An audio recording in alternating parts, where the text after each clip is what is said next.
Ayan, mga inday, nagluto pala ako ng sweet and sour pork. Yan guys, bago natin gawin ito guys, i-marinate first ang ating pork. At yan na guys, gayat-gayat ko na guys ng mga maliliit. Ang ginawa ko guys is pork belly, hindi ako gumawa ng pork ribs. Yeah. So, marinate first, salt, sugar, a little bit sugar, and then chicken powder, pepper, and olive oil. Tapos mix, mekos. And then after that guys, yan na guys, lalagyan natin ng cornstarch. Yan, cornstarch. And after that guys, yan na, ipiprito natin siya sa deep oil. Yan siya guys, ang mga ingredients niya pa guys. Naglagay ako ng 2 bulb of garlic. Inanong ko muna siya.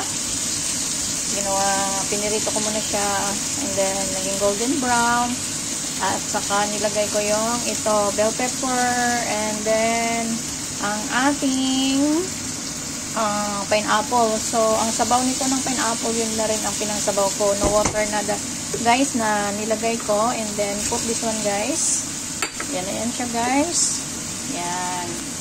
So mekos again, yan siya guys, mekos. Yan. And then, after that guys, ilalagay natin yung sabaw ng pineapple dito. Yan. Yan siya guys. And after that, lalagyan natin siya guys ng ketchup. Yan.